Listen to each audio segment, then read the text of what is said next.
নমস্কার। যুক্তি তর্ক সঙ্গে অর্কয়ে আপনাদের স্বাগত। আপনাদের সঙ্গে আমি অর্কপ্রভ সরকার।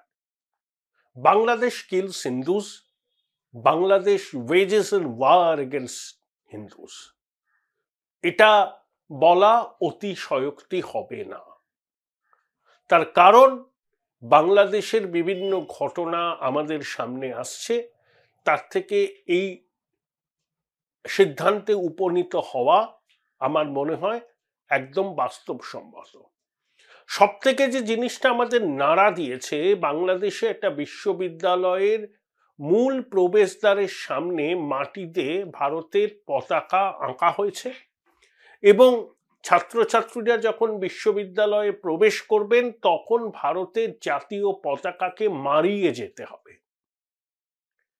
এবং প্রকাশ্যে এই কাণ্ডগুলো চলছে।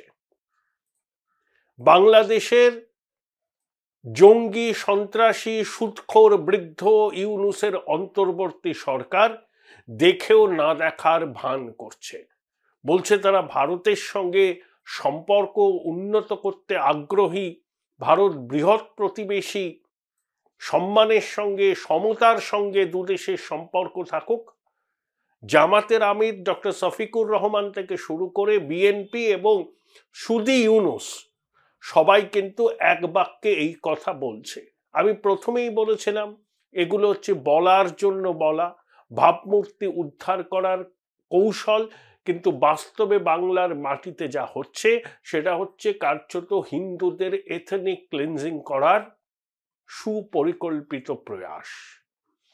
একটা সার্বভৌম দেশের জাতীয় পতাকাকে অবমাননা করছে সেখানকার মানুষ এবং তারা বাধ্য হচ্ছে। এমনভাবে এই জঙ্গি ছাত্রগুলো বিশ্ববিদ্যালয়ের প্রবেশদ্বারের সামনে ভারতের পতাকা মাটিতে এঁকেছে, তাহলে প্রবেশদ্বারের ভিতর দিয়ে বিশ্ববিদ্যালয়ে প্রবেশ করতে গেলে আপনাকে ওই পতাকার উপর দিয়ে হেঁটে যেতে হবে জুতো পায়ে। আপনি ভাবুন। আর সুদি ইউনূস কোনো ব্যবস্থা নিচ্ছে না, ও ব্যবস্থা নেবেও না। কারণ ৮৬ বছরের বৃদ্ধ বুঝে গেছে ক্ষমতায় টিকে থাকতে গেলে, যে কটা দিন টিকে থাকবে, বেশি দিন থাকবে না, ওকে মৌলবাদী সন্ত্রাসবাদীদের মন জুগিয়ে চলতে হবে এবং সে সেটাই করছে। অবৈধ অসাংবিধানিক একটা প্রশাসন বাংলাদেশে এখন শাসন করছে, যার কোনো বৈধতা নেই, জনাদেশ নেই, গায়ের জোরে সরকারটা তারা দখল করেছে। তার মধ্যে আসছে তৌহিদি জনতা, এরাও সন্ত্রাসী। এরা তো আমাদের পবিত্র দেবস্থান অপবিত্র করছে, একই সঙ্গে বাউল মাজার ভাঙছে, বাউল আখড়া ভাঙছে, সুফি দরগা ভাঙছে এবং লুট করছে। এর পরেও আমাদের অনুরোধ, আমাদের উদ্বেগ প্রকাশ সত্ত্বেও এখনো পর্যন্ত কার্যকরী কোনো পদক্ষেপ ইউনূস নেয়নি। বাংলাদেশের সমাজ মাধ্যমে অনেকে নানা রকম ব্লগ করছেন। একজন স্বঘোষিত ইতিহাসবিদ দেখলাম, তার এমনই ইতিহাস জ্ঞান, সে গুজরাটকে বলছেন ভারতের দক্ষিণ প্রান্তের রাজ্য। আর একজন চিবিয়ে চিবিয়ে কথা বলেন, বিরাট বোদ্ধা, বিরাট বুদ্ধিজীবী, তিনি সবকিছুর মধ্যেই ভারতীয় আধিপত্যবাদ খুঁজে পান। বাংলাদেশের মাটিতে স্লোগান উঠছে, একটা একটা হিন্দু ধর, একটা একটা ইস্কন ধর, দৈরা দৈরা জবাই কর, এবং সেনা পুলিশ তাদের পাহারা দিচ্ছে এবং তারা গলার শিরা ফুলিয়ে স্লোগানবাজি করছে।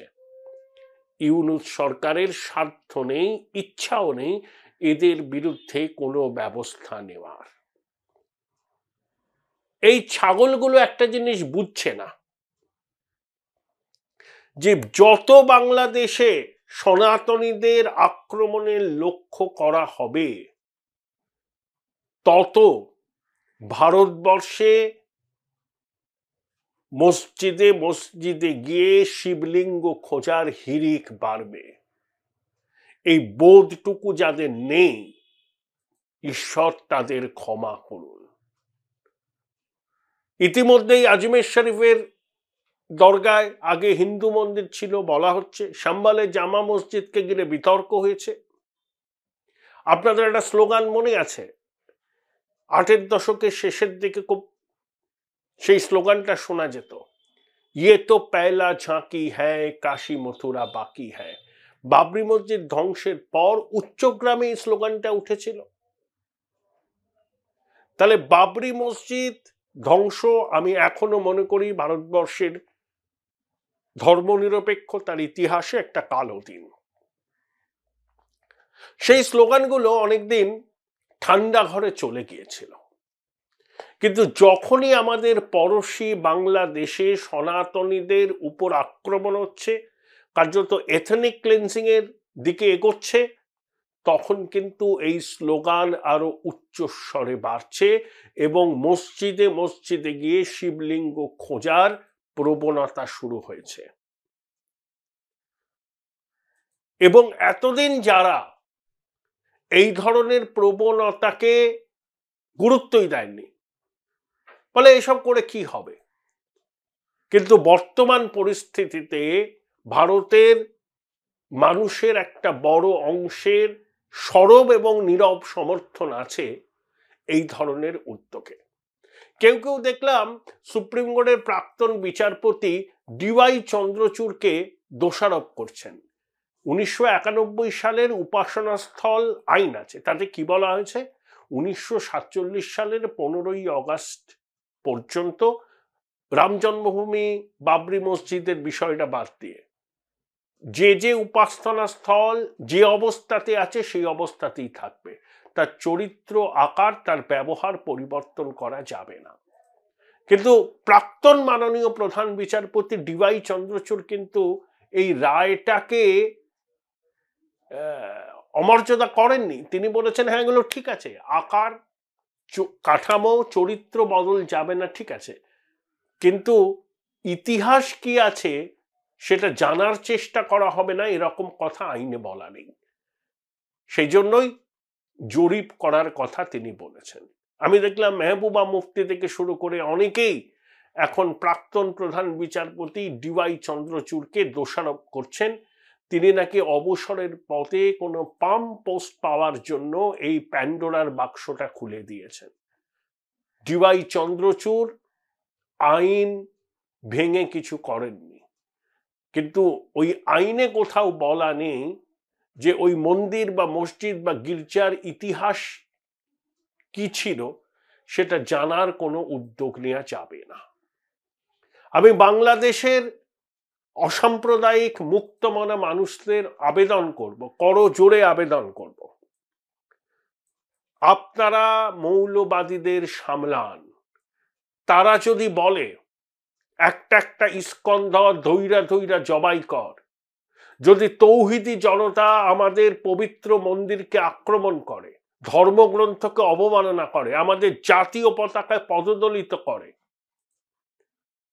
সনাতনী মাতৃশক্তির সম্ভ্রমহানি করে, তাদের সম্পত্তি লুট করে, তার অভিঘাত কিন্তু ভারতবর্ষে পড়বে। ভারতবর্ষে মুসলমান ধর্মাবলম্বী মানুষের সংখ্যা বাংলাদেশের থেকে বেশি। ভারত ধর্মনিরপেক্ষ কেন জানেন? 100 কোটির বেশি নাগরিক সেখানে হিন্দু। যে কোনো গণতান্ত্রিক ধর্মনিরপেক্ষ দেশে সংখ্যাগরিষ্ঠ বা সংখ্যাগুরু মানুষ ধর্মীয় সংখ্যালঘুদের নিরাপত্তা সুনিশ্চিত করে।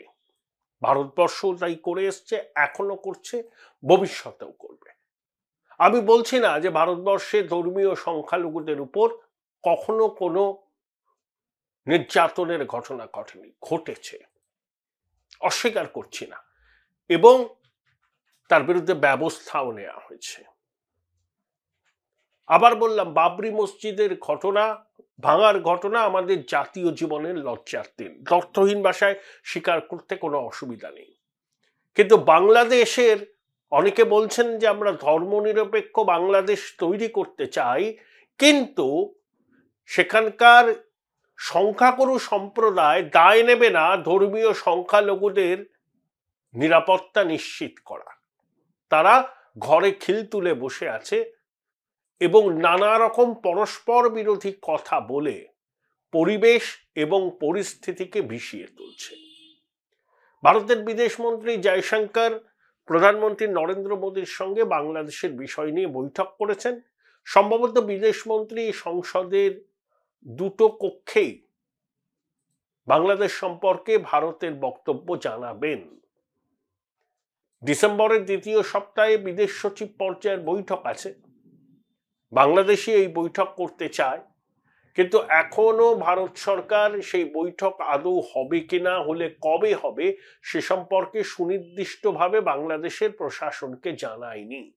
পরিস্থিতি যদি এরকম চলতে থাকে, ইফ দিস ভায়োলেন্স কন্টিনিউজ আনঅ্যাবেটেড, তখন এই ধরনের বৈঠক করার কোনো সম্ভাবনাই নেই। এখন প্রশ্ন হলো, ভারত কিন্তু ব্যবস্থা নিতে শুরু করেছে। অনেকে বলবেন যে কি ব্যবস্থা নিচ্ছেন, আপনারা খেয়াল করেছেন কিনা জানি না, ভারতও ক্রিকেট খেলে, বাংলাদেশও ক্রিকেট খেলে। ভারতে আইপিএল বাণিজ্যিকভাবে অত্যন্ত সফল। এবারের আইপিএল এ কোনো বাংলাদেশি ক্রিকেটারকে কোনো আইপিএল এর মালিক কিন্তু দলে নেননি। এটা এমনি এমনি হলো? এমনি এমনি হয়নি। ক্রিকেট ডিপ্লোম্যাসি কিন্তু সাংঘাতিক একটা ফ্যাক্টর। দেখুন, আইসিসি চ্যাম্পিয়ন্স ট্রফি 2025 পাকিস্তানে হওয়ার কথা। ইতিমধ্যে পাকিস্তান আইসিসি ট্রফি নিয়ে স্কারদু বালতিস্তানে গেছিল। আইসিসি বলেছে তুমি এখানে যেতে পারবে না, এটা বিতর্কিত অঞ্চল, ওটা পাকিস্তান অকুপায়েড কাশ্মীর, ওটা ভারতের অবিচ্ছেদ্য অঙ্গ। ভারত প্রতিবাদ করেছিল। সুর করে পাকিস্তান ক্রিকেট বোর্ড এই পরিকল্পনা বাতিল করেছে। ভারত সরকার দর্থহীন ভাষায় জানিয়ে দিয়েছে ভারতীয় ক্রিকেট টিম পাকিস্তানের মাটিতে খেলতে যাবে না।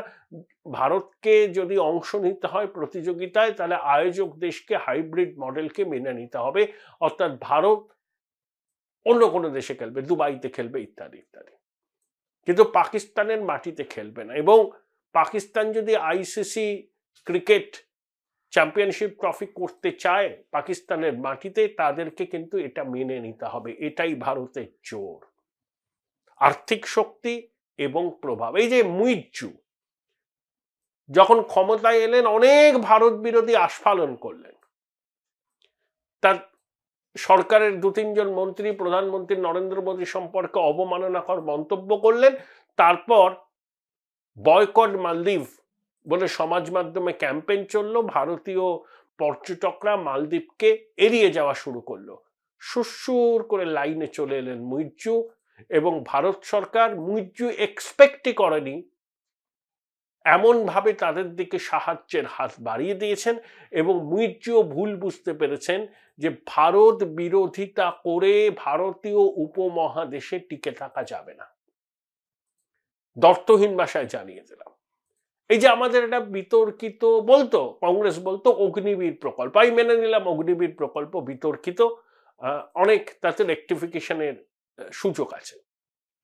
নেপাল প্রথমে বলেছিল যে এই অগ্নিবীর প্রকল্পে গোর্খারা যাবে না, কারণ চাকরির নিরাপত্তা নেই, হঠাৎ করে চাকরি থেকে তাদেরকে সরে আসতে হবে, তারপর তারা কি করবে। সেনাপ্রধান গিয়েছিলেন নেপালে প্রায় 5-6 দিনের সফরে। আমার মনে হয় ঘোষণা কিছুদিন বাদই হবে যে গোর্খারা, নেপালিরা, তারা কিন্তু ভারতীয় সেনাবাহিনীতে যুক্ত হবেন এবং এই অগ্নিবীর প্রকল্পেই সামিল হবেন। তাহলে বুঝতে পারছেন ভারতীয় উপমহাদেশে ভারতের প্রভাব কত। এই যে বললাম যে বাংলাদেশের ক্রিকেটারদের আমাদের এখানে আইপিএল এ অংশগ্রহণ করতে দেয়া হয়নি, পরিকল্পিত সিদ্ধান্ত, এবং বলে দেওয়া হয়েছিল আমার মনে হয় যে ফ্র্যাঞ্চাইজের মালিকদের যে বর্তমানে ভারত বাংলাদেশের যা সম্পর্ক, তখন বাংলাদেশের ক্রিকেটারদের আপনারা আপনাদের নিজের দলে সামিল করবেন না। এটা ক্রিকেট অনুরাগীদের ক্ষেত্রে দুঃখের খবর, কিন্তু করণীয় কিছু নেই। এভাবে যদি ভারত বিরোধিতার সুর চড়তে থাকে, এভাবে যদি সনাতনীরা বাংলাদেশের মাটিতে আক্রান্ত হয়, তাহলে আমাদের পদক্ষেপ নিতে হবে। এটা হলো প্রাথমিক। আমরা ওয়াচ করছি পরিস্থিতির উন্নতি হচ্ছে না অবনতি হচ্ছে। ইউনূস প্রতিশ্রুতির বাস্তবায়ন করতে পারছে কিনা। সেটা যদি না করে তাহলে ভারত থেকে বাংলাদেশে যে পণ্য সরবরাহ হয় সেই পণ্য সরবরাহ অনেকটা কমে যাবে। আমরা জানি এতে বাংলাদেশের সাধারণ মানুষের বিপদ বাড়বে, জিনিসপত্রের দাম অগ্নিমূল্য হবে, এখনই অগ্নিমূল্য। আমরা 4.5 কোটি ডিম পাঠিয়েছিলাম বাংলাদেশে, পাইপলাইনের মাধ্যমে গ্যাস পাঠানো হয় বাংলাদেশে। নেপাল থেকে যে বাংলাদেশ বিদ্যুৎ নেয় সেটা ভারতীয় ভূখণ্ড ব্যবহার করে। Join Indian Institute of Hotel Management now. Right choice, right decision. ভারতের সঙ্গে বাংলাদেশের সব থেকে বেশি বর্ডার, 4000 কিলোমিটারের উপরে। সেই বাংলাদেশ ভারতীয় পণ্যের উপর নির্ভরশীল। তারা ভারতীয় পণ্য নেবে, আবার ভারত বিরোধিতা সুর চড়াবে। ভারত ভিসা বন্ধ করলে কান্নাকাটি করবে, কেন ভারত ভিসা দিচ্ছে না।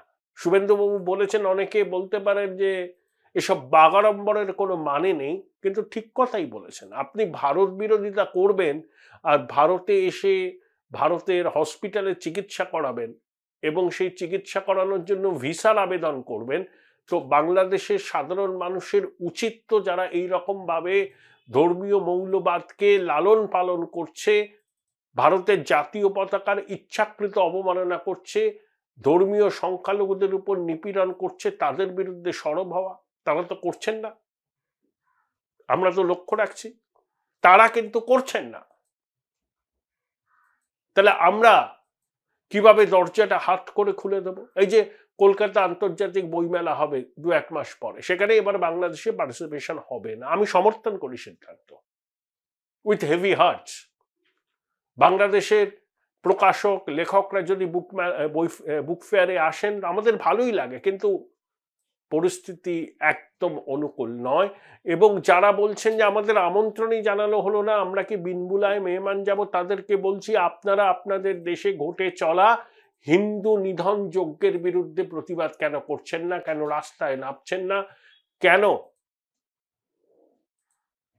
কেন সরকারের উপর চাপ সৃষ্টি করছেন না যে ভারতের সঙ্গে এই ধরনের আচরণ বন্ধ করা উচিত? ভারত আমাদের বন্ধু, বৃহৎ প্রতিবেশী, মুক্তিযুদ্ধে ভারতের অবদানকে কখনো ভোলা যায় না। কই বলছেন না তো।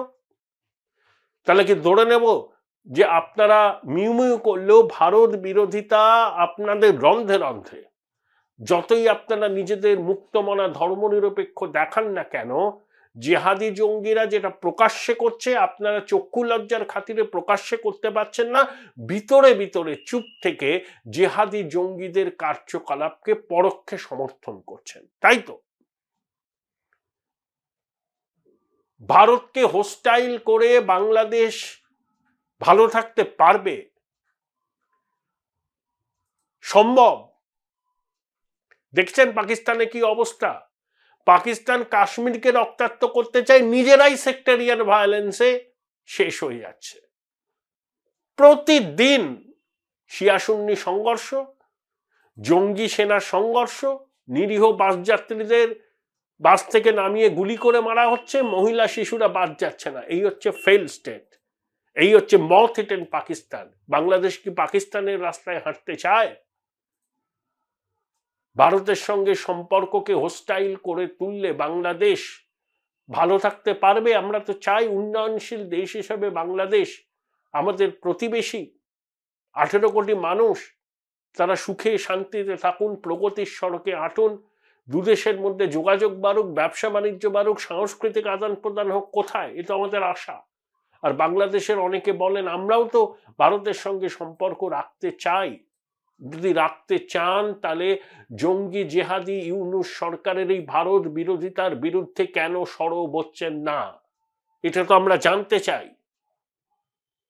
চুপ করে থাকার অর্থ জঙ্গি জেহাদিদের উৎসাহিত করা। আর যত আপনারা চুপ করে থেকে জঙ্গি জেহাদিদের উৎসাহিত করবেন এবং তারাও মাত্রা ছাড়া হয়ে সনাতনীদের উপর আক্রমণ করবে, সব জায়গাতে স্লোগান উঠবে, একটা একটা হিন্দু ধৈরা ধৈরা জবাই কর। সারা বিশ্বের মানুষ দেখেছে এই স্লোগান। ইউনূস প্রশাসন কিন্তু ব্যবস্থা নেয়নি। তাহলে সদিচ্ছা নেই। ভাবছেন যে ভারতের সঙ্গে এরকম সম্পর্ক রেখে চললে আপনারা খুব শান্তিতে থাকতে পারবেন, ভুল বুঝছেন। কূটনৈতিক পথে যা করার আপনার করব, শুরু হয়ে গেছে, ধৈর্য ধরুন কয়েকটা দিন, সুযোগ দিতে হয়। আপনারা আমাদের পড়শি, প্রতিবেশী, সুসম্পর্ক ছিল আপনাদের সঙ্গে, আমরা আপনাদের সুযোগ দিচ্ছি, কোর্স কারেকশন করুন। আইপিএল এ বাংলাদেশের ক্রিকেটারদের বয়কট করার মধ্যে দিয়ে, মানে বয়কটই বলবো, পার্টিসিপেট করতে পারেননি, কেউ নেয়নি তাদেরকে, বার্তাটা দেয়া হলো। আগামী দিনে আরো কঠোর পদক্ষেপ নেওয়া হবে। আমাদের চুপ থাকাটাকে আমাদের দুর্বলতা ভাববেন না। এটা ৭১ সাল নয় যে সরাসরি সৈন্য পাঠিয়ে দেওয়া হবে। আর ৭১ সালের মুক্তিযুদ্ধে প্রথমে বাংলাদেশের মানুষ অংশ নিয়েছিলেন। ইন্দিরা গান্ধী বিভিন্ন নেতাকে, বিরোধী দলের নেতাদেরও পাঠিয়েছিলেন বিশ্বের বিভিন্ন দেশে গিয়ে খান সেনারা যে বাংলাদেশের মানুষের উপর অত্যাচার করছে সেটা জানাতে এবং বিশ্ব জনমত গঠন করতে। জয়প্রকাশ নারায়ণ পর্যন্ত গিয়েছিলেন। তারপর ভারতীয় সেনা যায়, মুক্তিযোদ্ধাদের ভারতীয় সেনা প্রশিক্ষণ পর্যন্ত দেয়। সেই ইতিহাস আপনারা জানেন। এই তো বাংলাদেশের স্বাধীনতা দিবস আসতে চলেছে। কিন্তু ৭১ সাল আর ২০২৪ তো এক নয়। তখন দুমেরুকৃত দুনিয়া ছিল, এখন মাল্টিপোলার। ভারতবর্ষও একটা সুপার পাওয়ার, এশিয়াতে তো বটেই। এবং ভারতীয় উপমহাদেশে